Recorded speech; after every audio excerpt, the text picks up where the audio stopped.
Les Français sont généreux. Les Alsaciens comptent parmi les donateurs les plus réguliers, mais ces dons vont souvent aux grandes associations. Alors, pour donner plus de visibilité aux petites associations locales, la plateforme Mes Poteaux a été créée et à Strasbourg, l'AFGES vient justement de la rejoindre pour tenter d'attirer davantage de dons dans un contexte de précarité étudiante croissante. Karine Gélébar et Cathy Hubert. Amener ses vêtements pour les vendre, en trouver de nouveaux à tout petit prix. Cette friperie solidaire réservée aux étudiants est organisée une fois par mois sous l'égide de l'AFGES. Aide vestimentaire, alimentaire, accès au logement, cette fédération d'associations étudiantes a fait de la lutte contre la précarité sa principale activité et de la recherche de financement un combat. C'est de plus en plus compliqué parce qu'on dépend principalement de subventions publiques et les dons privés se font de plus en plus rares. On en avait à une époque, surtout pendant le Covid, où il y a eu un grand élan de solidarité, mais avec l'arrêt du Covid, ça s'est essoufflé jusqu'à aller au point mort, quoi.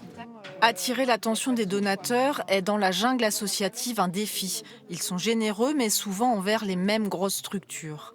Alors l'AFGES a fait le pari, comme une dizaine d'associations strasbourgeoises, de faire confiance à la plateforme Mes Poteaux, qui veut mettre en lumière des associations locales.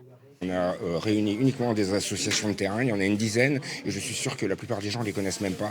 Et pourtant c'est elles qui font les distributions alimentaires à la gare, c'est elles qui font les distributions alimentaires également pour les étudiants, c'est elles qui font là les friperies solidaires. Voilà, elles sont là, elles existent et c'est elles qui pensent tous les maux de cette société. Le principe est de faire un don en ligne pour une cause sur un territoire donné et de pouvoir suivre très précisément comment les associations l'utilisent. Donc ça fonctionne un petit peu comme un établissement financier avec un registre comme on pourrait avoir sur des relevés bancaires. Donc c'est ce qui nous différencie des autres plateformes de dons et ça vient vraiment répondre à un besoin qui est apporter la traçabilité, la transparence, restaurer aussi un peu la confiance pour le donateur.